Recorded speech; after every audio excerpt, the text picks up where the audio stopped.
అదండి మా వాడు చెప్పేది. అర్థమైందో లేదో కామెంట్ చేయండి, లేదంటే నెక్స్ట్ వీడియోలో నేనే చెప్తాను వాడు ఏం చెప్పాడు అని.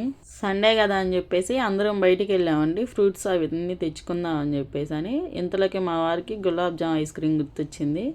నేనైతే ఎప్పుడు తినలేదు ఆ కాంబినేషన్లో. వెంటనే హిమని దగ్గరికి అయితే వెళ్ళిపోయామండి.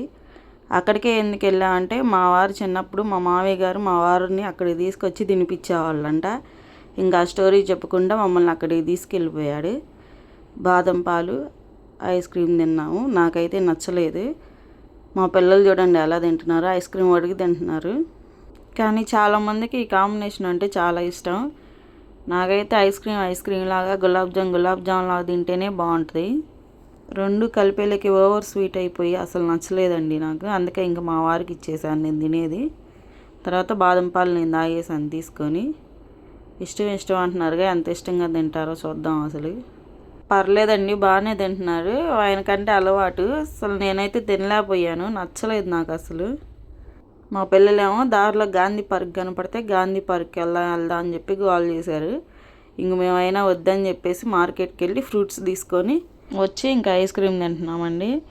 చూడండి మా వాడు ఎలా తింటున్నాడు. ఆ పంచదార పాకంలో ఐస్ క్రీమ్ వేసుకొని, అబ్బా ఇంత స్వీట్గా ఉంటుంది కదా, స్వీట్ అంటే పిల్లలకి ఇష్టం కదా, తింటున్నారు. ఇంత స్వీట్ తిన్నాక దగ్గు రాకుండా ఉండిద్దా, స్వీట్ తిని దగ్గుతున్నాడు. ఇంకా అటు నుండి అటే హాస్పిటల్ తీసుకెళ్ళి సిరప్లు తీసుకొని ఇంటికి వచ్చేసామండి. Okay friends, bye. ఒక లైక్ కొట్టి సబ్స్క్రైబ్ చేయండి. ఇంకో వీడియోతో రేపు కలుద్దాం.